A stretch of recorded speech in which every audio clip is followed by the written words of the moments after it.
We're continuing a series that I started on. It's called Spiritual Solutions in Fraught Times.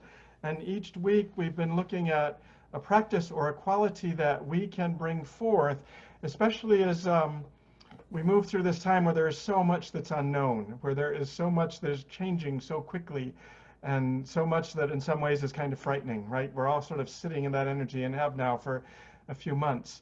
So we've been looking at ways in which we can meet those challenges from a space of really high level of consciousness and love. And today I want to talk about meeting that with faith, meeting those challenges that we experience with a capacity for faith that actually helps ground us in a greater sense of our own beingness and in a greater sense of what's true beyond the appearances of what's going on around us, yes? Some people say that faith, the opposite of faith, is doubt. The Peter was able to step out the boat with that initial kind of enthusiasm, but then he sank when he doubted, as Jesus pointed out, right? So there's a space where doubt sort of gets in the way of our faith really coming into full fruition. Other people would say that the opposite of faith isn't doubt, it's in fact certainty. That if I'm so convinced that my perception, that my belief, that my way of moving through this situation or condition is the right way, if I'm so convinced of that, then actually that doesn't require any faith at all, and it's probably arising out of my own ego need for control, right? So there's a balance to be struck between sort of this doubt that I believe to be part of all of our spiritual human journey, right? And a level of certainty where we know what we know beyond what we can know from the human realm, yeah? And I think the way that we get to that is through courage, that we bring an aspect of courageousness to the faith that we experience, because it takes courage to sort of challenge the doubts that we encounter along the way. And it takes courage on the other side of it to be willing to let go of what we think we know for an unknown possibility. Because if God is in it, then we know that Spirit can bring forth something greater than we can even imagine if we can allow ourselves that flexibility. And it takes courage to sit in that kind of energy. I suppose those of you who get my e-blast during the week, raise your hands. I'm just curious to see how widely how many of you have already read it, and I don't want to be too awfully redundant. Oh, wow, that's kind of flattering. Thank you. Then I'll just skip to the end. Because what I've realized since writing that is I closed that with a statement. I'm just going to read it to you. In the treacherous waters we now swim. I was talking about riptides and how easy it is to get caught up in the energies that would distract us from where we think we want to be, right? And if we can relax and release into those energies and just let that current carry us sort of cooperatively, we can make our way safely back to shore. And my closing paragraph I want to read. It says, in the treacherous waters we now swim, the course carrying us safely back to shore is a co-creative endeavor between us and the mighty forces of the unseen. You know how sometimes you write things and it's like, yeah, you feel it, but then you go back and I read it and there's an assumption there that I hadn't even realized I was making, right? The assumption is that there is a course carrying us safely back. It's there, right? That's a unity perspective. There is only one power and presence, God the good.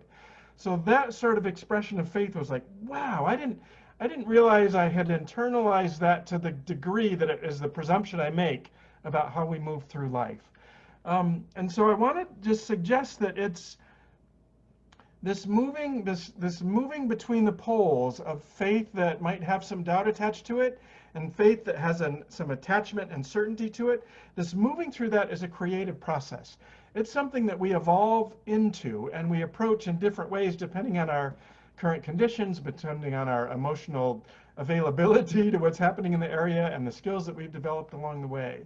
And I think there's a biblical story that I think walks us through what courageous faith looks like, what that process looks like, so that we have greater insight into how we can engage it as we start to really embrace life in these well, I said treacherous here, but fraught times, right? So what does that faith look like? This comes from, it's a part of Elijah's story. Elijah was a prophet back in the early days of the king, so it's an Old Testament story. And the background you need to know to kind of know this is, the context is that we've been in the midst of a drought for 3.5 years. We're going back to in the land of Judah, there's been this drought for 3.5 years. And I find that I'm kind of numb to that. You know, these days, we hear about droughts, we still experience them, but in California, if a drought hits, people just, we don't water our lawns as often, or we don't flush our toilets for every use, and we don't wash our cars.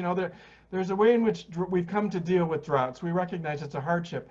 But biblical times, what we're talking about here is life and death. For 3.5 years, there has been famine and people are dying. This is existential.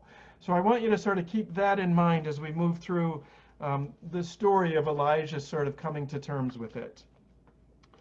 Elijah said to Ahab, "Go up, eat and drink, for there is a sound of rushing rain."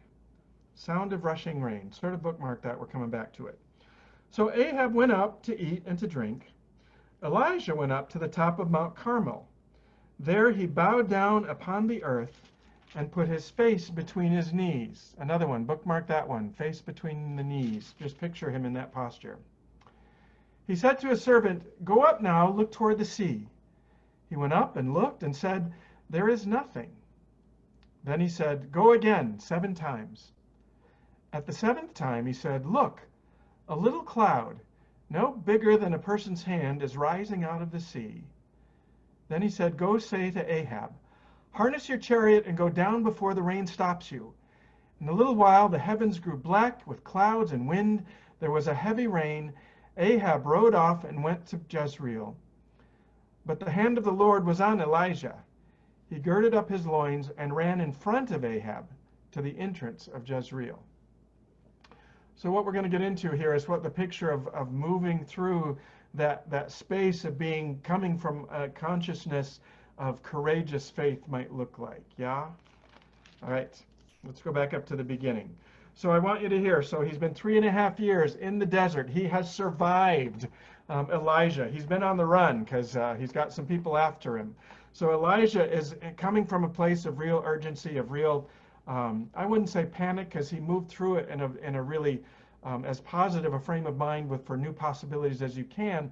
But certainly he's been in survival mode for a while.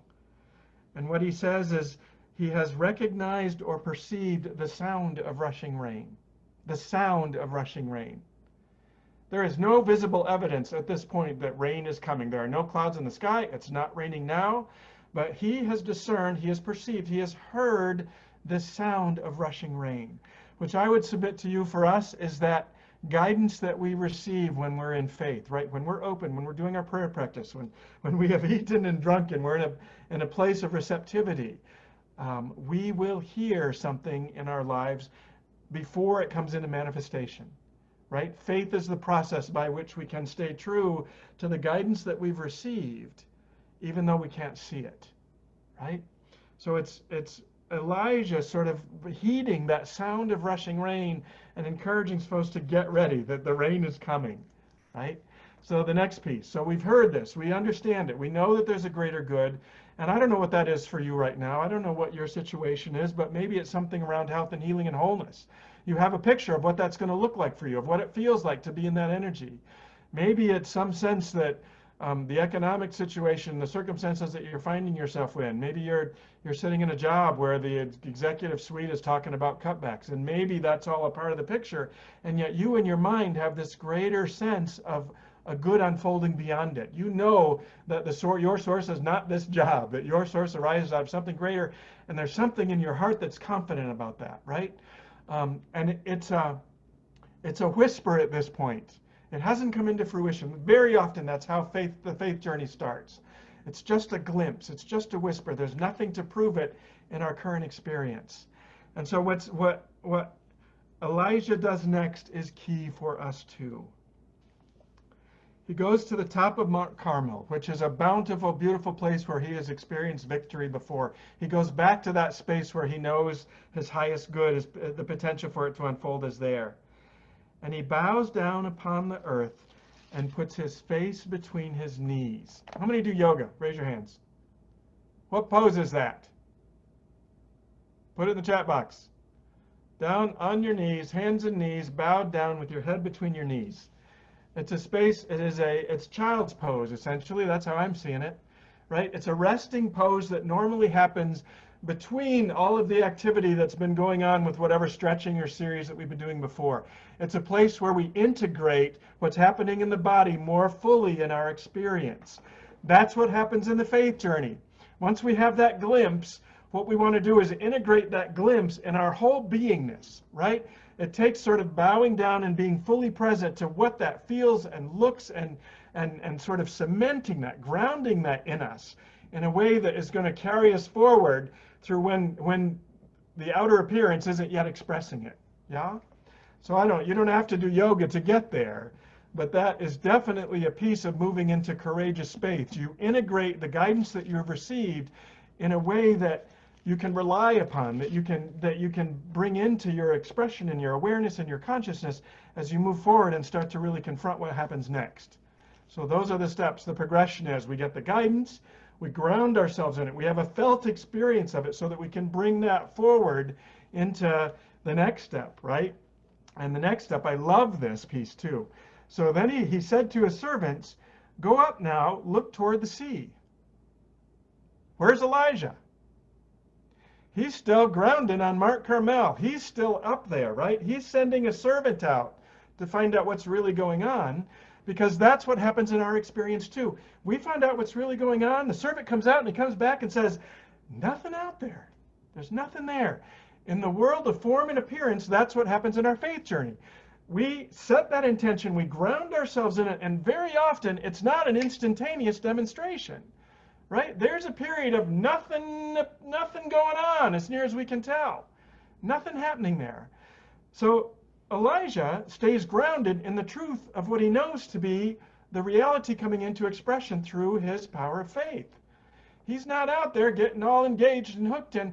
I was talking before about the riptide I wrote about in my blog this week, right? The riptide grabs you and moves you out to sea, right? If you get caught up in that riptide, it's a whole lot more work to come back. Whereas if you can allow it and be present to it and know that there's a greater truth emerging beyond it, we can be present in a way that keeps us grounded and focused on what we know to be the greater truth, and not get caught up in the presidential debates, the daily death numbers, all of the stuff that's in our world right now that would drag us like a riptide out of our experience of what we know to be the deepest truth.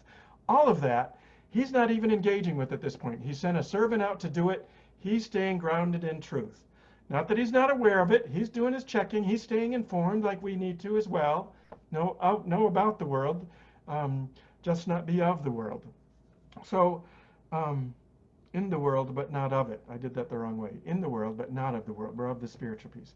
So, we've come back. We've got messengers going out. We're staying informed about what's progressing in terms of our spiritual journey and how truth, the kingdom of heaven, is coming into expression in whatever situation we're holding that is fraught. And the next step, we find back on the 7th trip back that the servant has something to report. There's a little tiny cloud about the size of a man's hand rising up out of the sea. And our tendency is to be dismissive of those, right? When we're in our own space journey and there's some just little indication, we tend to be dismissive of it. And what I would suggest is that it's important that we celebrate the small achievements along the way, right? And the other thing to remember about it is that little cloud that's the size of a hand that's emerging from the sea, that's just the first visible expression of it. The processes by which clouds form and get shaped, that's going on in the invisible. The same thing is true in our journey. As we stay true to what we know to be the deepest truth, even if we can't see it, if we know it to be true, if we're conscious of the way of the processes and the power of God that's bringing something more form-like into expression, then we're present to it in a way that allows us to stay and be present to that nothingness, right? So the seventh time he comes back and that cloud is there. Now there's something that we can celebrate. Now there's something that rather than dismiss it, and I want you to be really, really mindful about what happens in your own journey. If you're affirming health and wholeness because there's something in your body that's not working right, and you have a good morning, you wake up and, I don't know, the arthritis hasn't kicked in, or you wake up and the sinuses are clear, that good morning, celebrate it, right? Even if it only lasts a half an hour, that's a demonstration of your healing coming into fuller expression, right? As we see hopeful signs around the universe, our job at that point is to celebrate it and embrace it and hold it. You'll notice that what Elijah does next, right? The servant comes back and sort of like, oh, it's only a little small cloud. I don't know what you're so excited about. But Elijah is like, here he goes, harness your chariot and go down before the rain stops you. It's coming. The rain is on its way. Get down there before you miss it. He's not letting the littleness of that demonstration get in the way of the bigness that God can bring forth. Yes? Same for us. When we see those little signs, harness up, get ready, get down, make way to receive it. Be ready for the drought to come to an end. It's raining. It's coming. And ours is to sort of stay present to that. And at that point, move into a space where we're really in the position to be able to receive it, right?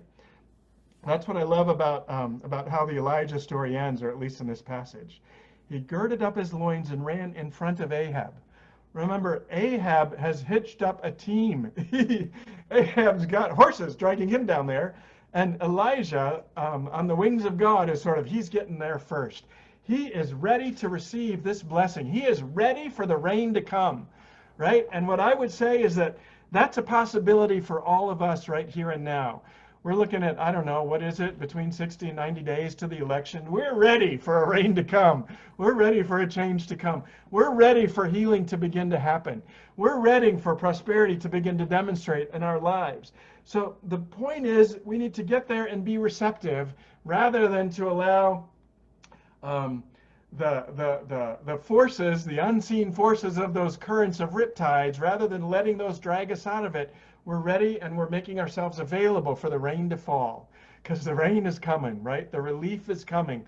God's promise is that as we stay true to that infinite capacity for good to express in the universe, that it will indeed come into form in our lives. So get ready for the rain. I'm going to recap these steps, right? The first is, I got them written down somewhere.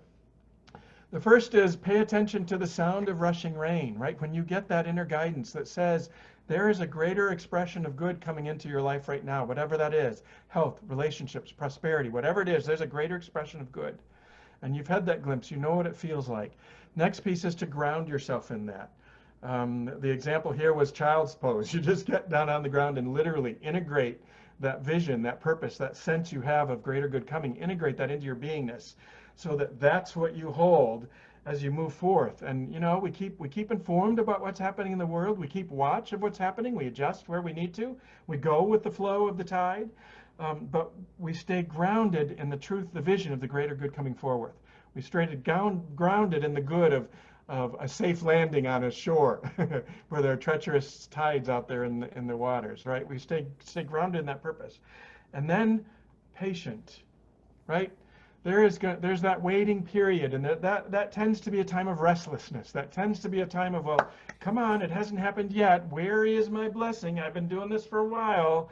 And just to be able to be present in the waiting period, right? Not get distracted, but be present to what we know the good to be true, and simply allow whatever time it takes for Spirit to unfold and manifest that, allow that time to be there. Be open and receptive to it, all the while holding space and a vision for it to come into fuller expression.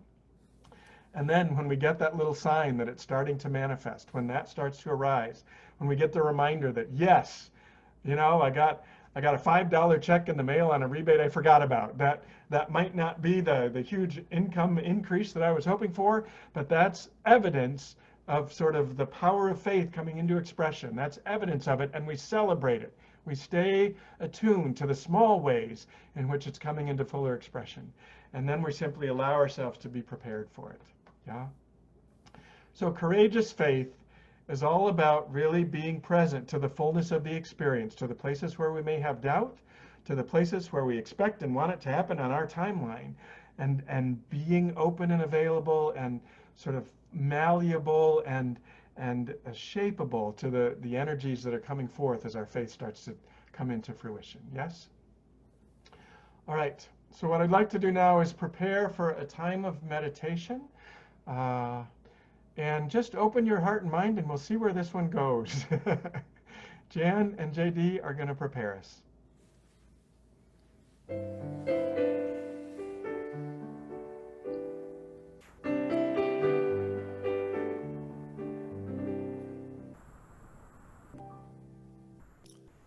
The world runs fast, the spirit's slow, to where we think we need to go. When we move in to passing gear, the song of love is hard to hear, till everything's so loud that we're alone with what we're missing. Listen, listen. Somewhere beneath this sea of noise, we hear the angels' whispered voice. The song is there, the words are clear, and all we need is still right here. Listen, listen.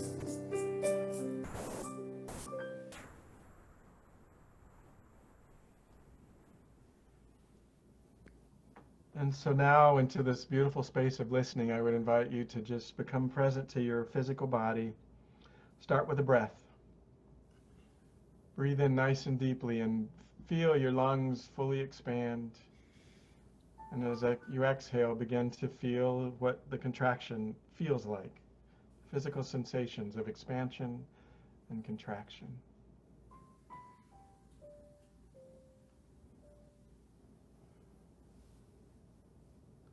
And it's in this space of listening where we begin to be open to the sound of rain. We're open to a glimpse of the blessings that Spirit holds for us.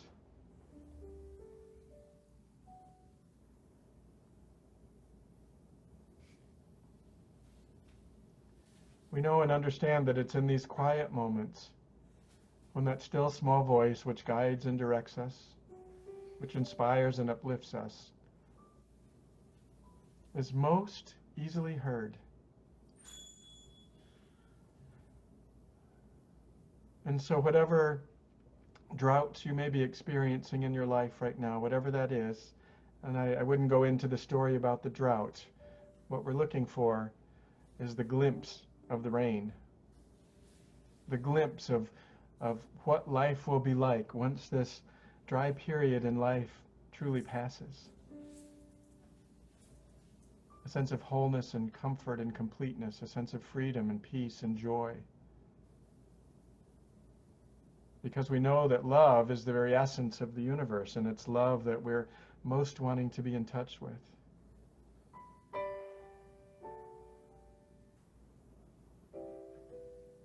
And so it's in this time of quiet and listening that we can also ground ourselves in an awareness of the infinite, ultimate truth of goodness expressing in the world and in our lives. That truly becomes the foundation of the faith on which we can engage the world outside of this time of meditation. We simply let it move through us, knowing and trusting that its effect is long-lasting. Simply by being present to the power of God, the creative capacity and function of faith, in these quiet moments, we integrate it into ourselves, our very beings,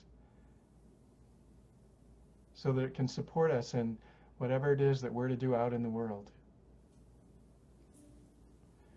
So before we end this time of meditation, I want to move into just a time of quiet and silence. And I invite you to just be aware and perceptive about how faith gets expressed in you. How do you feel it and experience in your body? Feel it welling up from within.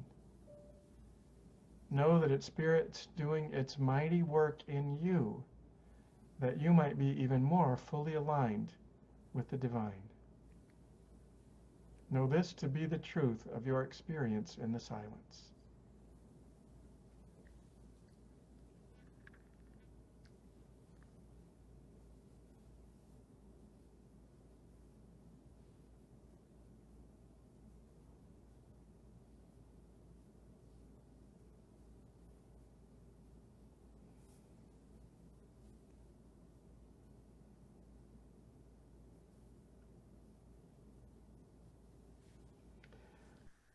Very gently now, I invite you to begin to return your attention to the time and place in which you are, the sounds around you, the sensations in your body, maybe a deep breath. And I'd invite you, we'll close the meditation. I'm going to invite you to speak aloud with me an affirmation. We'll do it 3 times. The affirmation is this: I am ready for rain. Let's speak that together 3 times. I am ready for rain. Again, I am ready for the rain. God, I am ready for the rain. So it is, and so we let it be. Amen.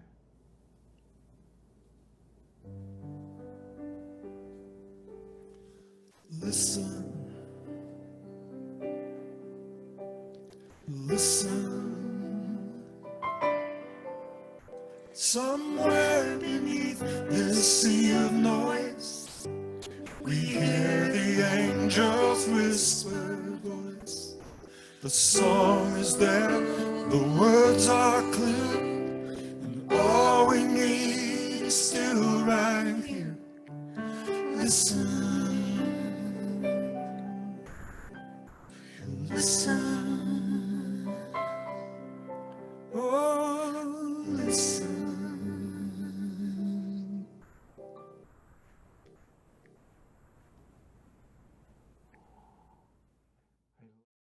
Hey, thanks for watching this YouTube video. If Unity's message of positive spiritual living resonates with you, I hope you'll subscribe to our channel so you can stay up to date on other lessons as we post them. Also, if you're able to support us financially in the work that we do in the world, please check below for contact information. You can visit our website, find more about what programming we offer, as well as how to give. Blessings.